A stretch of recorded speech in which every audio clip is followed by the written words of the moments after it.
da palavra de Deus, 1 Samuel 4, 21, somente a parte A do versículo. Mais um dia de campanha, glória a Deus. 1 Samuel 4, 21. Louvado seja o nome do Senhor. Amém, irmãos? Amém. Assim está escrito: e chamou o nome do menino Icabó, dizendo: de Israel a glória foi levada. Em alguma tradução diz Icabode, a mesma coisa. Amém? Porém, tomar os vossos assentos na presença de Deus. Amados, o versículo que nós lemos fala quando a arca de Deus é levada, presa, para a terra dos filisteus. A Bíblia diz no capítulo 4 de 1 Samuel que os filisteus acamparam para a batalha contra os filhos de Israel. Os filhos de Israel acamparam em Ebenezer e eles, os filisteus, em Afeca. E de repente houve batalha. E a Bíblia diz que nesta batalha caíram 4.000 dos filhos de Israel. Israel nessa época estava em rebeldia contra Deus, por isso que não prevaleceu contra os seus inimigos. Toda vez que Israel não estava em obediência, eles não prevaleciam contra os seus inimigos. E eles fizeram uma coisa que nunca tinha sido feito antes. Eles trouxeram a arca de Deus para a guerra.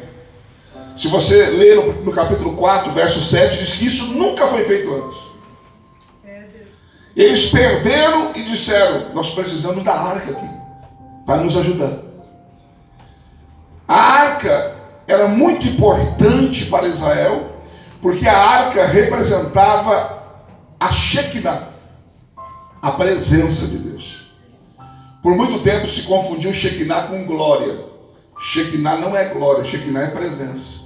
Até tem aquela canção famosa do Fernandinho: derrama sobre nós a sua Shekinah, como se fosse glória. Shekinah é presença, glória é kavod, ou kabó, como nós vemos aqui em português, né? Kabó e kabó, e foi, kabó, glória, foi a glória. Então, amados, então aquilo ali representava Deus para eles, a presença de Deus.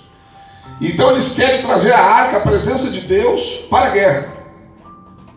Só que a Bíblia diz que até quando a arca chegou, eles fizeram um barulhão. E a Bíblia diz que os filisteus até ficaram com medo por causa do barulho. E quando souberam que a arca tinha sido trazida para a guerra, nunca tinha acontecido isso, eles temeram.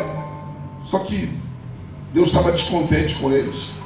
E a Bíblia diz que houve guerra de novo, houve batalha de novo. E com a arca caiu 30.000 naquele dia dos filhos de Israel. E a arca é levada presa. Porque não adianta, irmãos, você querer a presença de Deus só na hora que você vê a guerra se levantar contra a sua vida. Tem pessoa que quando está tudo bem não lembra da presença de Deus, mas quando a guerra se levanta, vamos buscar a presença. Isso não garante que você vai vencer a batalha. Você tem que estar na presença de Deus diariamente, constantemente. E quando a arca é levada presa, morre também Ófine e Finéias, filhos de Eli, o sacerdote. E um mensageiro da tribo de Benjamim foi dar notícia. Chegou lá e encontrou ele sentado numa cadeira e contou para ele: olha, teus 2 filhos morreram hoje e a arca foi tomada, foi levada cativo. A Bíblia diz que ele caiu da cadeira, quebrou o pescoço e morreu, porque era velho e pesado. Quando a mulher de Finéias ouve que o sogro morreu, a arca foi levada presa e o seu marido morreu em batalha, ela estava grávida e ela entrou em trabalho de parto. E quando ela entra em trabalho de parto, quando está nascendo ali, ela está morrendo e está nascendo a criança. E as parteiras perguntam: está nascendo um menino? Ela falou: chama ele e acabou. Foi a glória de Israel.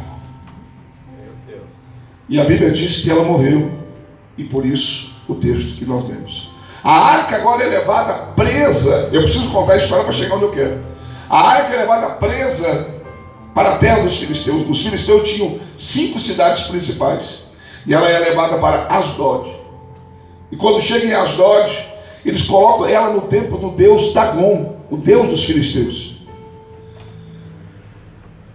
E a Bíblia diz que no dia seguinte, pela manhã, quando os sacerdotes de Dagon entraram no templo, Dagon estava caído diante da arca de Deus. Glória a Deus, aleluia. Eles levantam Dagon, e no dia seguinte, pela manhã de novo, eles vão entrar no templo.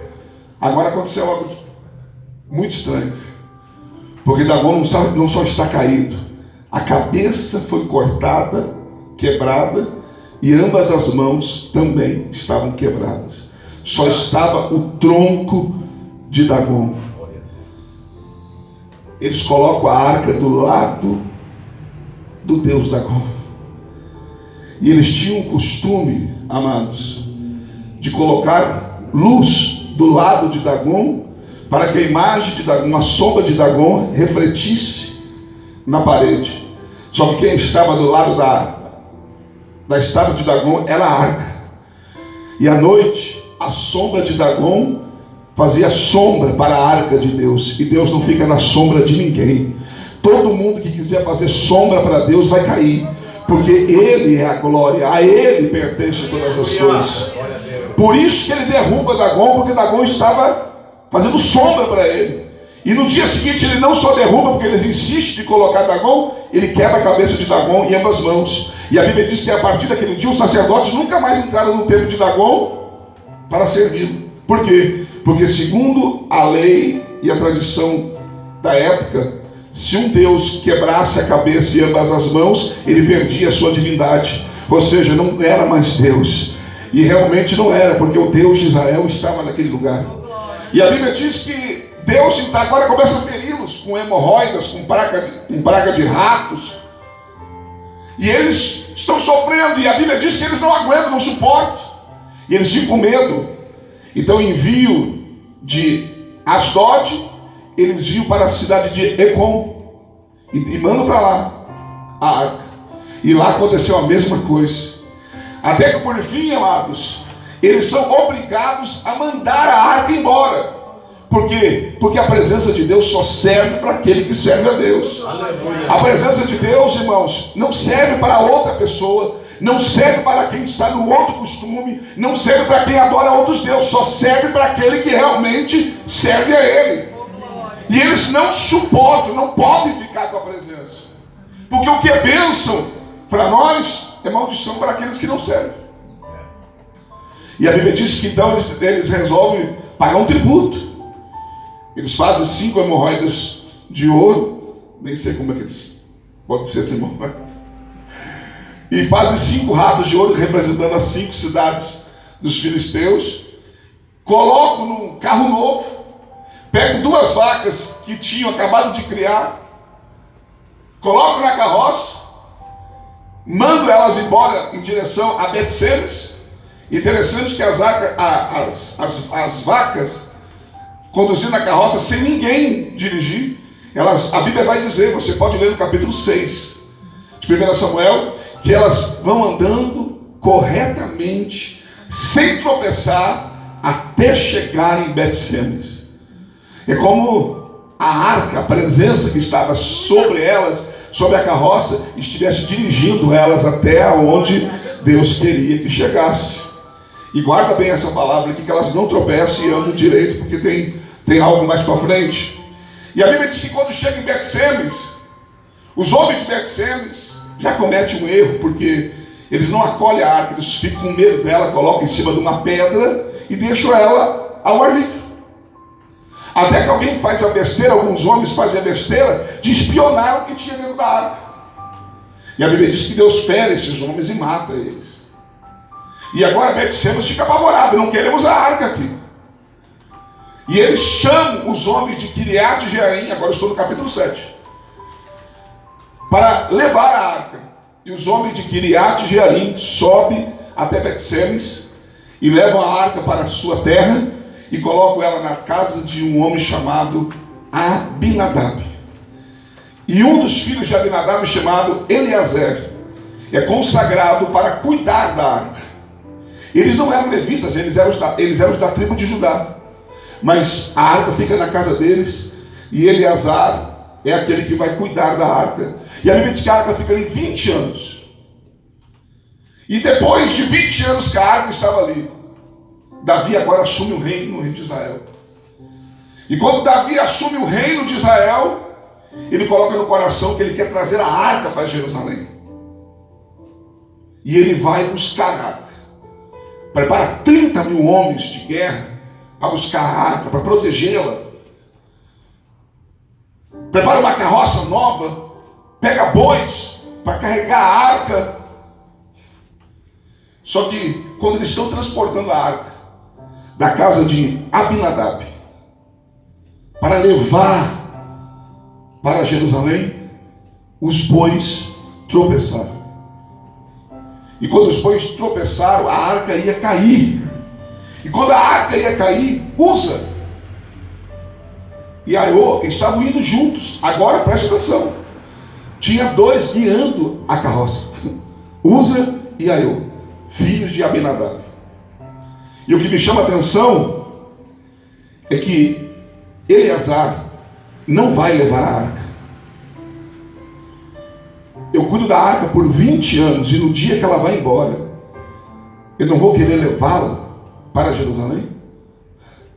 Eu entendo aqui, irmãos, que Eleazar não via a hora de se livrar dessa responsabilidade, porque ele nem quer ir no dia que ela está indo embora. Vai, meus irmãos, levar a arca. E a Bíblia diz que quando os bois tropeçam, a arca ia cair. E Uza estendeu a mão e tocou na arca para segurá-la, para que ela não caísse. E Deus o matou naquela hora, porque ele tocou na arca. E só quem podia tocar na arca eram os levitas, e nem todos. Porque os levitas, irmãos, eles se dividiam em três descendências: os coatitas, os meraritas e não me lembro o nome do outro, e os gersonitas, me lembrei. E só quem tinha a responsabilidade de carregar a arca eram os coatitas. Eram levitas, mas a responsabilidade da arca era deles. Cada um deles era descendente de Levi e tinha uma função no tabernáculo, nas coisas de Deus, mas a arca era a responsabilidade dos coatitas. E Uza toca na arca para não cair e Deus mata. Mas pastor, ele está tentando impedir que a arca caísse. Por que os bois dos filisteus não tropeçam e os bois de Davi tropeçam? Porque Davi comete um erro. Os filisteus não têm responsabilidade de conhecer a lei e o que diz respeito às coisas de Deus.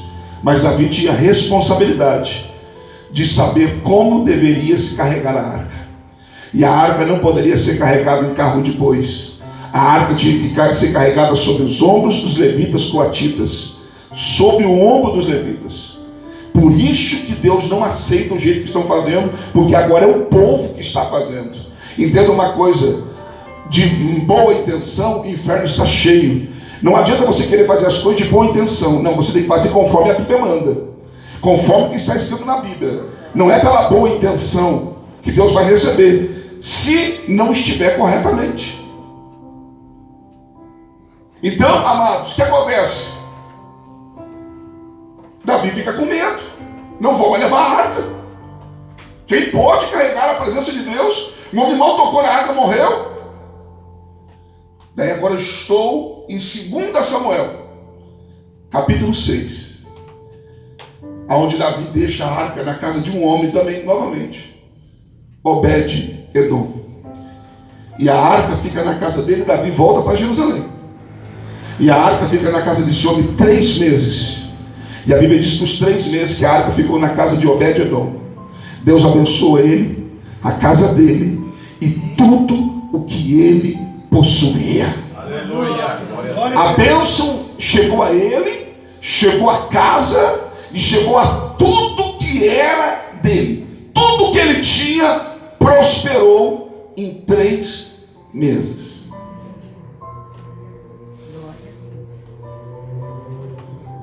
Quantos meses eu disse que a arca ficou na casa de Obed-edom? 3 meses. Quantos anos a arca ficou na casa de Abinadab? 20 anos.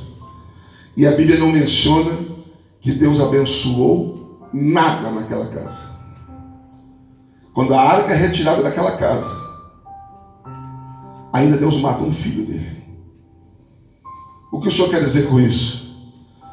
Conforme nós tratamos a presença de Deus, Deus vai nos tratar. Aleluia, glória a Deus. Você pode ter certeza, amados, que a Bíblia não diz que Deus abençoou nada nessa casa, é porque provavelmente não havia alegria pela arca estar naquela casa. Agora, Obed-edom, quando recebe a arca, recebe com alegria. E tem alegria de saber que a arca está na sua casa. E por isso Deus abençoa ele e a sua casa. A pergunta nessa noite, e seria até o tema da mensagem: quem somos nós? Abinadab ou Obed-edom? Nós somos aqueles que simplesmente estamos carregando a arca, ou estamos cuidando da arca. A arca é a presença, hoje representada pelo Espírito Santo. Aleluia. O Espírito Santo representa a presença de Deus. E assim como a arca ficou na casa de Abinadab, ficou na casa de Obed-edom, amados, a presença de Deus está na nossa vida. E como que nós temos tratado a presença de Deus em nossa vida e em nossa casa? Para nós tem sido uma obrigação, para nós tem sido um incômodo, ou tem sido uma alegria? Quando você começa, amados, a chegar o dia de culto e você, culto hoje, como se não fosse algo importante para você, alguma coisa está errada na sua vida. Porque o culto para o crente, irmãos, não tem muita diferença dele ir no shopping center, né? Porque é o lugar de alegria, é o lugar dele passear na presença de Deus, é o lugar dele se encontrar com Deus. Glória a Deus. Se é bom visitar o irmão, se é bom visitar o parente, é muito mais visitar o Pai, muito mais visitar o Rei dos Reis, muito mais visitar o Senhor dos Senhores. Se é bom você sentar na mesa de alguém e comer e beber, irmãos, quanto mais a mesa do Senhor. Porque por mais que você não veja, mas espiritualmente há uma mesa aqui nessa noite, e está sendo servido um alimento para você espiritual. Nós temos que cuidar conforme tratamos a presença de Deus. E às vezes esquecemos que a presença de Deus está na nossa casa. Mesmo que você não queira, ela está lá, porque você é portador da arca da presença. E às vezes você fala o que não deve, você faz o que não deve, vê o que não deve. Às vezes você, na hora da ira, você fala palavras que não deveria falar, porque a arca está lá. Você querendo ou não, irmãos, nem Abinadab e nem Obed-edom disseram, traz para minha casa. Não, eles foram escolhidos. No caso de Abinadab, o povo dele escolheu que era na casa dele que ia ficar. Ele não teve escolha. Na casa de Obed-edom, o rei decidiu, vai ficar na casa de Obed-edom. Ou seja, a presença de Deus, não foi nós que escolhemos. Porque nem Deus nós escolhemos, foi Ele que nos escolheu. E Ele nos deu a sua presença. 1 Coríntios 6,19, não sabeis que sois templo e morada do Espírito Santo, que habita em vós, proveniente de Deus, veio de Deus para morar em vocês. Que agora vocês não sois mais de vós mesmos, ou seja, o vosso corpo não te pertence. Essa história, meu corpo, minhas regras, não existe. O teu corpo não é seu, o teu corpo é de Deus. Essa história de livre-arbítrio, irmão, só funciona para o mundo. O mundo tem livre-arbítrio, você não tem, você é servo. E servo obedece à ordem do seu Senhor. Servo se submete à vontade daquele que ele serve. E por isso, irmãos, muitas vezes a gente fica, servindo a Deus e nada acontece. Porque é a maneira que nós estamos tratando. É a maneira que a arca está sendo tratada. Porque se nós tratarmos bem a presença de Deus, se nós entendermos que a presença de Deus está na nossa vida, na nossa casa, se nós soubéssemos louvar a Deus por saber que Deus está na nossa casa, se a gente soubesse agradecer a Deus na nossa casa, porque Ele está lá dentro da nossa casa. E pode até ter alguém perturbado, endemoniado lá, não tem problema. Mas o que faz quebrar essa barreira é que pelo menos tem alguém que está com a arca. Alguém está com a presença. E quem tem a presença de Deus, irmãos, mais cedo ou mais tarde vai ter que sair quem está disputando a presença. Nós vimos aqui que Dagon não aguenta, Dagon cai. Se você é um portador da presença, pode ter alguém lá que esteja possesso, mas Dagon vai ter que cair mais cedo ou mais tarde, porque a arca vai predominar, a presença de Deus vai vencer, a presença de Deus será maior, a presença de Deus vai tomar conta do ambiente, a presença de Deus vai encher a casa. Glória a Deus, aleluia. Quando Salomão consagrou o primeiro templo a Deus e fez o sacrifício a Deus, a Bíblia diz em 2 Crônicas capítulo 7 que a glória de Deus desceu na casa e encheu a casa, que os sacerdotes não conseguiam ficar de pé, quem estava dentro não conseguia sair, quem estava fora não conseguia entrar, porque a presença de Deus tomou conta do ambiente, tomou conta do lugar, e a presença de Deus, o peso da glória, fez que os homens não ficassem de pé. Glória. Quem somos? Abinadab, Obed-Edom. Por isso que tem gente às vezes chega na igreja, em 2, 3 meses está contando bens. E tem gente que está 10, 20 anos e não conta nada. É porque para essa pessoa a arca, ele está emocionado, a arca está na minha casa, eu conheci Deus, Deus está na minha vida. E ele louva a Deus por isso. E a gente, irmãos, vai acostumando com a arca, vai acostumando com a presença, e chega um momento que a gente nem lembra mais que nós estamos com Deus todos os momentos da nossa vida.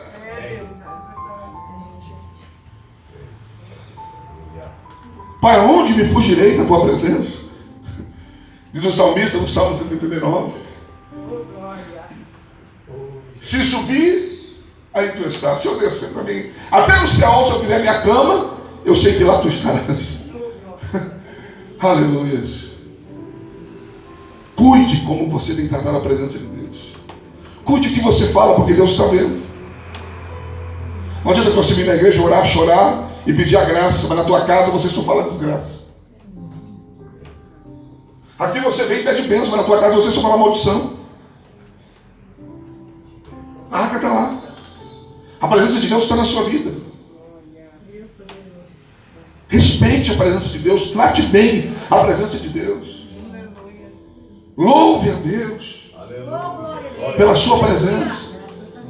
Agradeça a Deus.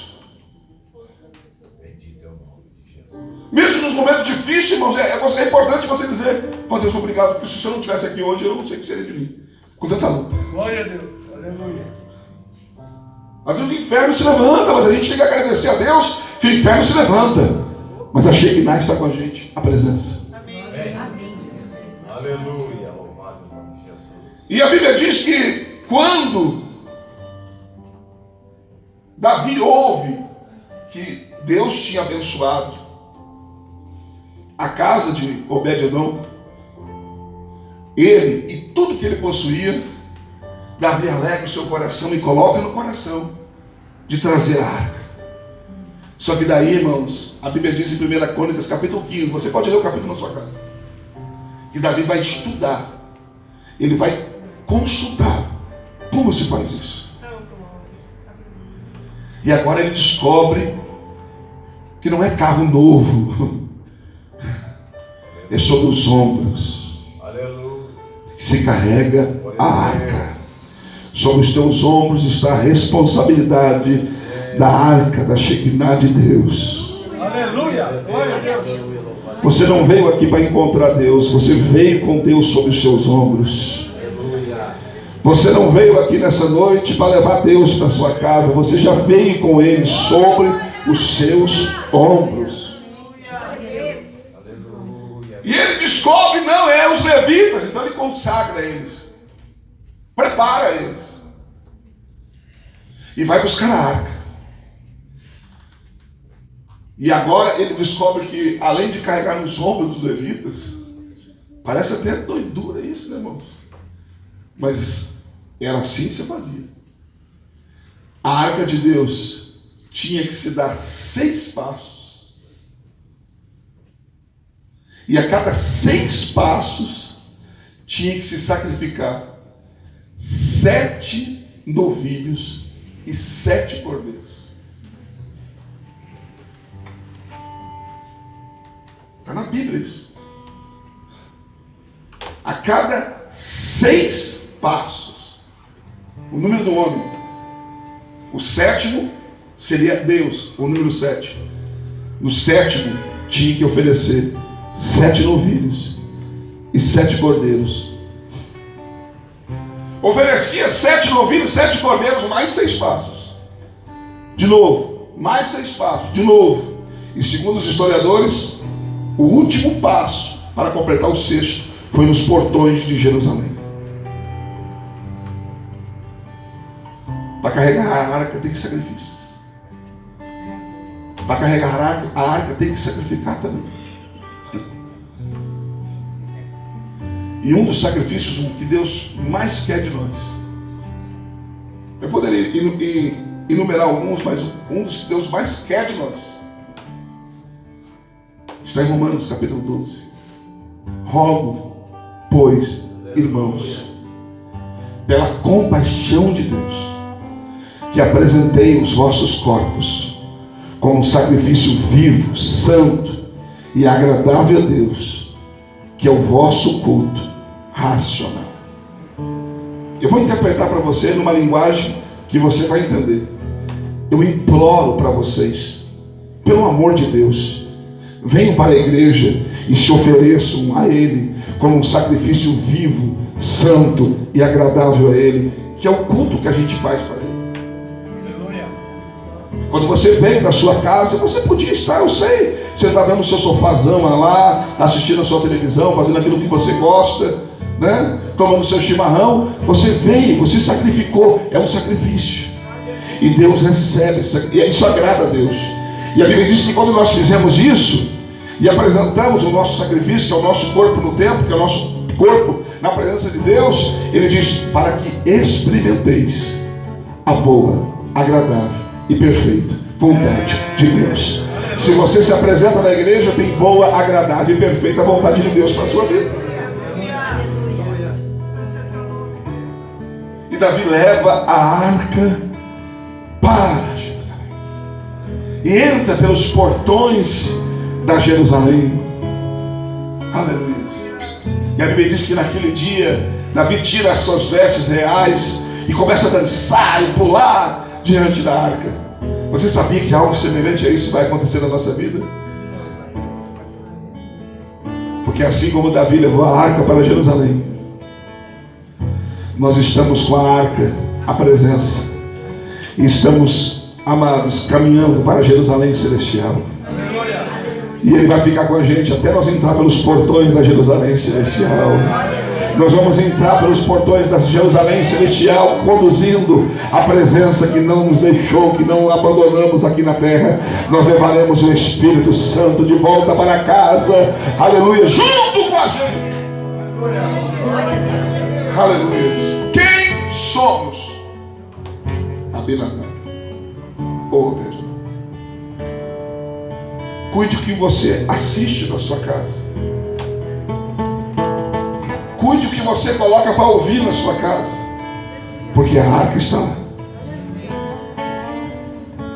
Cuide o que você fala da vida dos outros, Cuide do que você fala da igreja, porque ela é a noiva de Cristo, porque a arca está lá.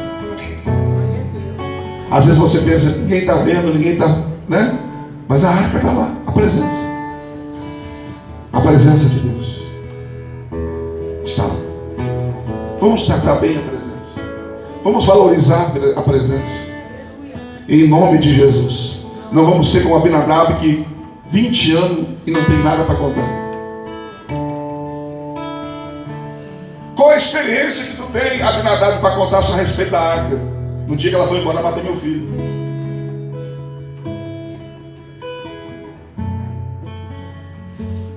O que tu tem para contar da arca? Obededon, só 3 meses. Ela mudou a história da minha casa, da minha família e tudo que eu possuo para sempre.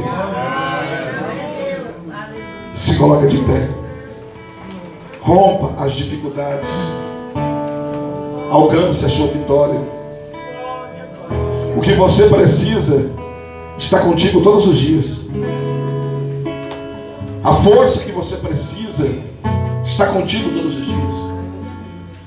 Você precisa vir na igreja para aprender a tratar essas coisas, como fazer, como deve agir. Mas a presença está com você todos os dias. Mas eu também te digo uma coisa, irmãos. Alguém pode pensar, mas a presença de Deus está comigo. Se eu não for na igreja hoje, ok, Deus está comigo. Como você se sentiria se você fosse Deus? E o dia de ir na sua casa, salve aqueles que às vezes têm algum problema, tem algum assunto que tem que ser resolvido. Não vamos ser também, né? Às vezes tem algumas coisas por força maior. Mas se você fosse Deus e estivesse com você mesmo, e vendo o seu desânimo de querer ir à casa dele, será que isso agradaria a Deus? Deixaria Deus feliz? Com certeza não.